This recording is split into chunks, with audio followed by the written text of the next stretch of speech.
Welcome back everyone. Welcome to civil services study. ये practice set number है 194। Practice करेंगे इसमें हम साइंस के प्रश्नों पर। इंपॉर्टेंट है, सारे के सारे प्रश्न एग्जाम में पूछे जाते हैं और इस टेस्ट सीरीज़ की प्लेलिस्ट बना रखी है, वहाँ पर आप टेस्ट नंबर 1 से लेकर 194 तक पहुँच सकते हो। डिस्क्रिप्शन बॉक्स में लिंक है उसका। तो चलिए स्टार्ट करते हैं।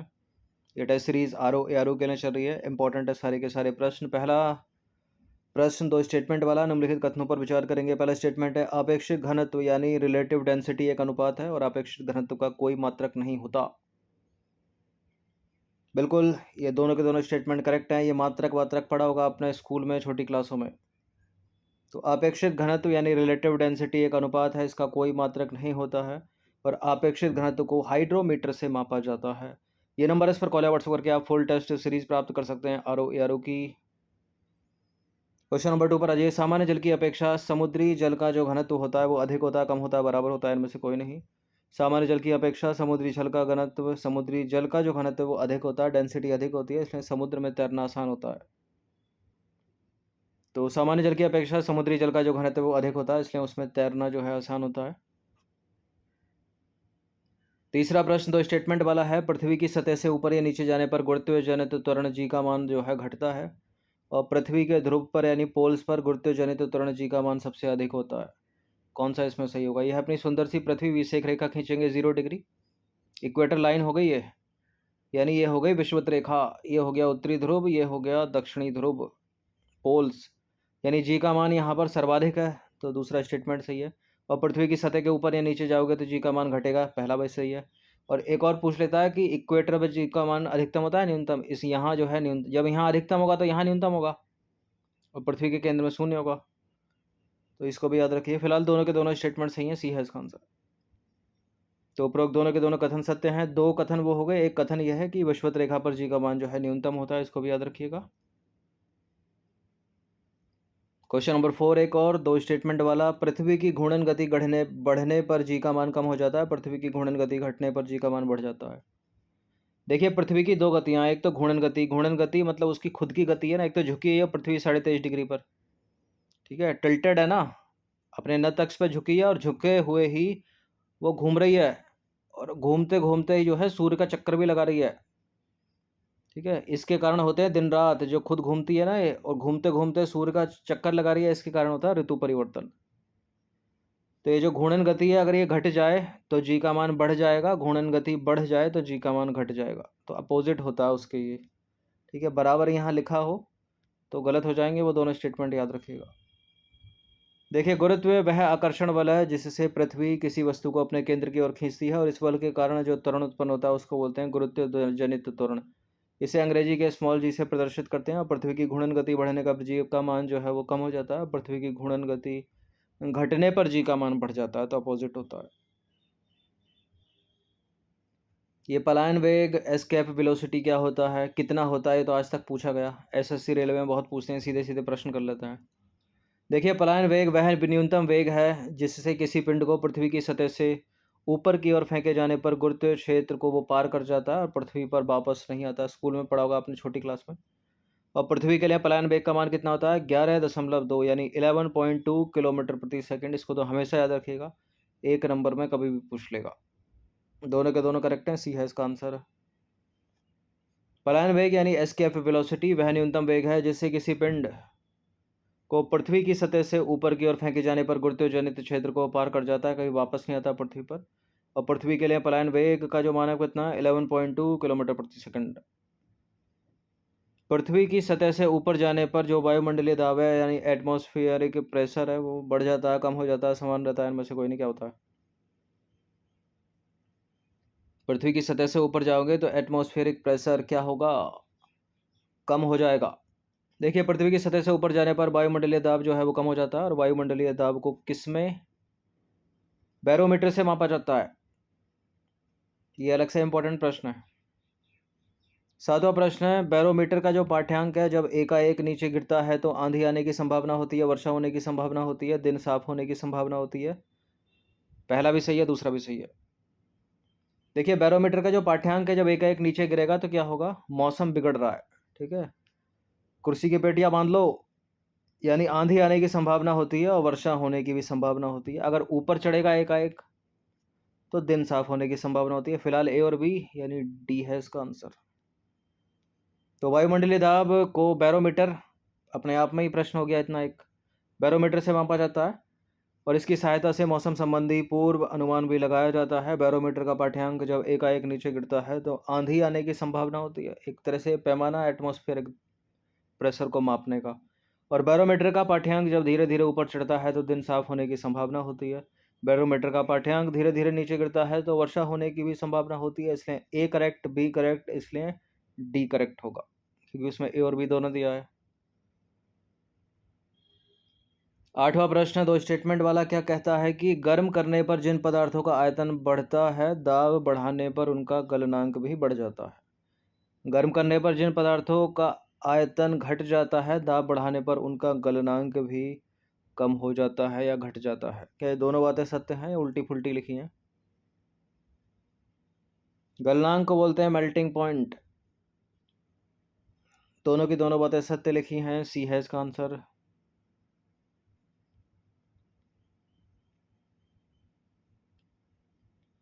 क्वेश्चन नंबर 9 पर अजय निम्नलिखित कथनों पर विचार करेंगे। एक आदर्श तरल की श्यानता यानी विस्कोसिटी शून्य होती है और ताप बढ़ाने पर द्रवों की श्यानता घट जाती है परंतु गैसों की बढ़ जाती है। ये इंपॉर्टेंट वर्ड है, विस्कोसिटी, श्यानता। मस्टर्ड ऑयल आपने देखा होगा कितना गाढ़ा सा रहता है वो, ठीक है। और पैराशूट ऑयल जो होता है वो, यानी कोकोनट ऑयल,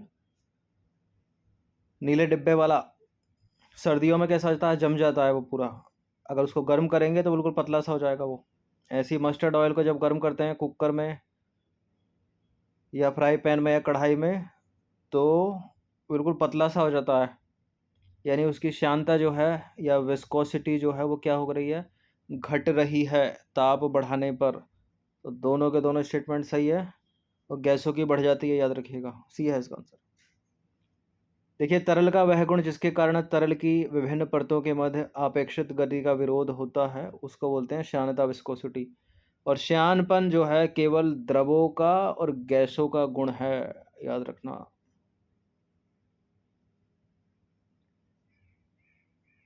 निकट दृष्टि दोष, दूर दृष्टि दोष यानी मायोपिया, हाइपरमेट्रोपिया पढ़ा होगा छोटी क्लास में। निकट दृष्टि दोष में किसी वस्तु को निकट की वस्तु तो स्पष्ट दिखाई देती है किंतु वो दूर की वस्तु को स्पष्ट नहीं देख पाता। तो निकट दृष्टि दोष में व्यक्ति किस वस्तु को देख पाता है, पास की वस्तु को देख पाता है, निकट की वस्तु को देख पाता है, ठीक है। निकट दृष्टि दोष है और निकट की वस्तु को आराम से देख पा रहा है, वो उल्टा होता है इसमें। देखिए, निकट दृष्टि दोष में व्यक्ति नज़दीक या निकट की वस्तु को देख लेता परंतु दूर की वस्तु वो नहीं देख पाता।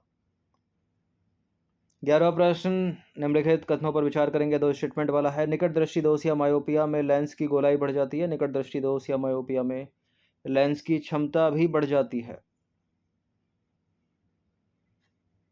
बिल्कुल ऐसा ही होता है, करेक्ट है, दोनों के दोनों स्टेटमेंट सी है इसका आंसर।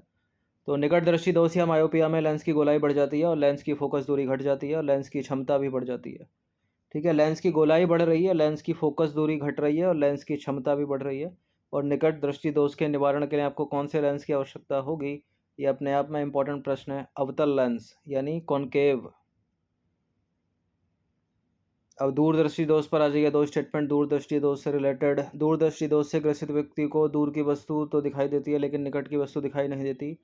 दूरदृष्टि दोष में लेंस की क्षमता घट जाती है। बिल्कुल ऐसे ही होता है, करेक्ट है दोनों के दोनों स्टेटमेंट। लेंस की क्षमता घटेगी तभी तो उत्तल लेंस लगाएंगे। कौन से लेंस की क्षमता घट रही है, आंख में जो लेंस है।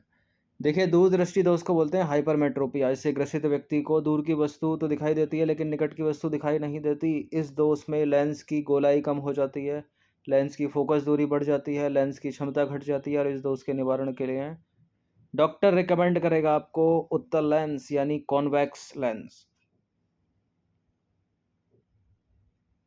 13 नंबर का प्रश्न इंपॉर्टेंट है, यूपीपीसीएस में इस बार ये वाला इससे सवाल बना था, इतने से, ठीक है। सीधे सीधा पूछा था, कब हुआ था ये, 1974 में।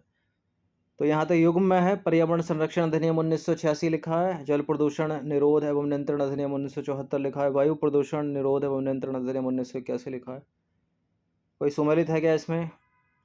देखिए बी वाला तो पक्का सुमेलित है और केवल 2 वाला कोई ऑप्शन नहीं है, यानी एक से ज़्यादा सुमेलित होंगे। पहला वाला भी सुमेलित है, तीसरा वाला भी सुमेलित है, तीनों के तीनों सुमेलित हैं, तो डी है इसका आंसर। यानी पर्यावरण संरक्षण अधिनियम 1986, जल प्रदूषण निरोध एवं नियंत्रण अधिनियम 1974, वायु प्रदूषण निरोध एवं नियंत्रण अधिनियम 1981। 14 नंबर का प्रश्न, 2 स्टेटमेंट वाला, वाहनों में सीएनजी सबसे अच्छी तरह से जलता है और बहुत ही कम मात्रा में जलने से बचता है। तो बहुत ही कम मात्रा में जलने से बचेगा तो प्रदूषण ही फैलाएगा या कम से कम फैलाएगा, जबकि डीजल या पेट्रोल के मामले में ऐसा नहीं है। सीएनजी डीजल व पेट्रोल से सस्ता है। सस्ता तो है, करेक्ट है दोनों के दोनों स्टेटमेंट। देखिए सीएनजी की चोरी नहीं की जा सकती और डीजल या पेट्रोल की तरह इसे अपमिश्रित यानी मिलावट भी नहीं किया जा सकता। इसका जो मुख्य संघटक है वो होती है मीथेन CH4, और इसके अलावा इसमें इथेन भी होता है, प्रोपेन गैस भी होती है सीएनजी में। सीएनजी चूंकि प्राकृतिक गैस का संपीड़ित रूप है, इसलिए संपीड़न से हानिकारक गैसों का उत्सर्जन जो है वो बड़ी मात्रा में कम होता है, काफ़ी मात्रा में कम हो जाता है, और इस कारण इसे पर्यावरण हितैषी ईंधन समझा जाता है। सीएनजी को पूरा नाम क्या है? Compressed natural gas.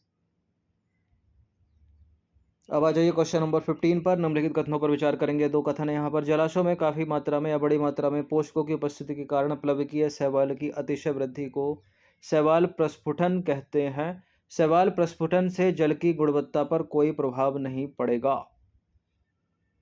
क्यों नहीं पड़ता है भाई? शैवाल प्रस्फुटन से तो जल की गुणवत्ता ही कम हो जाएगी ना। गलत है दूसरा वाला स्टेटमेंट, केवल पहला वाला ही सही है। देखिए जब जलाशयों में बड़ी मात्रा में पोषकों की उपस्थिति पाई जाती है तब इन पोषकों के कारण प्लवकीय शैवाल की अतिशय वृद्धि हो जाती है। इसे बोलते हैं शैवाल प्रस्फुटन, यानी एल्गी ब्लूम या अलगल ब्लूम भी कहा जाता है इसको। बायोलॉजी से अगर बीएससी करी होगी आपने, वैसे तो बायोलॉजी से 12th 11th किया होगा, तब भी बचपन में पढ़ा होगा ये स्कूल में। देखिए शैवालों की वृद्धि के कारण जलाशयों का जो रंग है वो विशेष प्रकार का हो जाता है। दूसरा कथन असत्य है, क्योंकि शैवाल प्रस्फुटन के कारण जल की गुणवत्ता कम हो जाती है, घट जाती है, ठीक है, और उसमें ऑक्सीजन भी कम हो जाती है, यानी बीओडी का मान बढ़ जाएगा और मछलियां मर जाएंगी। कुछ प्रस्फुटनकारी शैवाल मनुष्य और जानवरों के लिए अतिशय विषैले होते हैं, ठीक है। शैवालों का जत्था लग जाएगा उसमें, यानी वाटर फ्लो जो है रुक जाएगा, ऑक्सीजन कम हो जाएगी, जल का फ्लो रुक जाएगा, मछलियां मर जाएंगी। तो एक तरह से प्रदूषण फैल गया ना उस झील में या उस जलाशय में। 16वां प्रश्न है, किसी भी झील की अधिक उम्र होने के साथ उसमें पोषक तत्वों के बढ़ने से जैव समृद्धि बढ़ जाती है या बढ़ती जाती है, इसलिए यह परिघटना क्या कहलाती है? बायो रेमिडिएशन तो कुछ और होता है, जैव उपचार होता है सूक्ष्म जीवों के द्वारा, ये तो है नहीं। रासायनिक चक्र भी नहीं है ये। इकोलॉजिकल फुटप्रिंट भी नहीं है ये है सुपोषण, ठीक है, यूट्रिफिकेशन, सी है इसका आंसर। तो सुपोषण या यूट्रिफिकेशन क्या होता है? ये ऊपर का मिलता जुलता ही रूप है जो ऊपर वाला सवाल था। देखिए झील का प्राकृतिक काल प्रभाजन यानी एजिंग को दर्शाता है सुपोषण, और झील अधिक उम्र की हो जाती है, इसका मतलब यह है, और यह इसकी जल की जैव समृद्धि के कारण होता है, यानी तरुण झील का जो जल है वो शीतल और स्वच्छ होता है, और समय के साथ साथ इसमें सरिता के जल के साथ पोषक तत्व कौन कौन से? नाइट्रोजन और फॉस्फोरस आते रहते हैं, जिसके कारण जलीय जीवों में वृद्धि होती रहती है।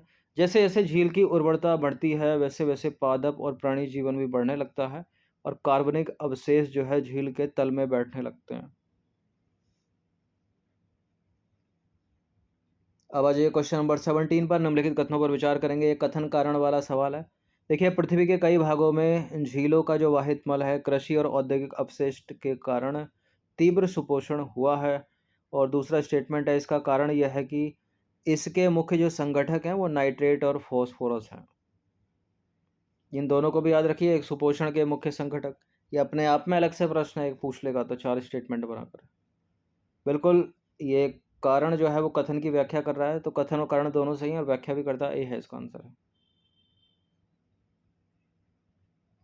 देखिए पिछली शताब्दी में पृथ्वी के कई भागों में झीलों का वाहित मल कृषि और औद्योगिक अपशिष्ट के कारण तीव्र सुपोषण हुआ है, और इसके मुख्य संगठक हैं नाइट्रेट और फॉस्फोरस। जो पौधों के लिए पोषक तत्व का काम करते हैं। क्वेश्चन नंबर 18 पर आ जाइए। निम्नलिखित में से कौन सी बीमारियां प्रदूषित जल से आपको हो सकती हैं, प्रदूषित जल के उपयोग से हो सकती हैं? पेचिस या अतिसार, टाइफाइड, पीलिया या जॉइंटिस, हैजा या कोलेरा? सारे के सारे बैक्टीरिया से हैं। प्रदूषित जल से बैक्टीरिया जाता है पेट में। विब्रो कोलेराई से कोलेरा हो जाएगा, साल्मोनेमा टाइफी से टाइफाइड हो जाएगा, अतिसार हो जाएगा, जॉइंटिस हो जाएगा, सब कुछ ये प्रदूषित जल से हो जाएगा। डी है इसका आंसर। देखिए, हमारे घरों के साथ साथ अस्पतालों के बाहित मल में बहुत से अवांछित रोगजनक सूक्ष्मजीवी हो सकते हैं और उचित उपचार के बिना इसको जल में विसर्जित करने से मानव को कठिन रोग हो जाएंगे, जैसे कि पेचिस या अतिसार, टाइफाइड, पीलिया या जॉन्डिस, हैजा या कोलेरा आदि। एग्जाम के पॉइंट ऑफ व्यू से इंपॉर्टेंट होते हैं इस तरह के प्रश्न के घटते हुए क्रम में रख दीजिए प्रतिशतता के आधार पर या बढ़ा दीजिए प्रतिशतता के आधार पर। प्रतिशतता काय की वायुमंडल में उपस्थित ग्रीन हाउस गैसों की सर्वाधिक उपस्थित गैसों का उनके प्रतिशतता के आधार पर सही क्रम व्यवस्थित करना, यानी जिसकी सबसे ज़्यादा होगी वो सबसे पहले आएगा, उससे कम, उससे कम, उससे कम। तो कार्बन डाइऑक्साइड CO2 होती है सबसे ज़्यादा है, 60% तक है। तो मीथेन को यहाँ सबसे ज़्यादा लिख रखा है, 20% होती है, वो तो हटा दो उसको।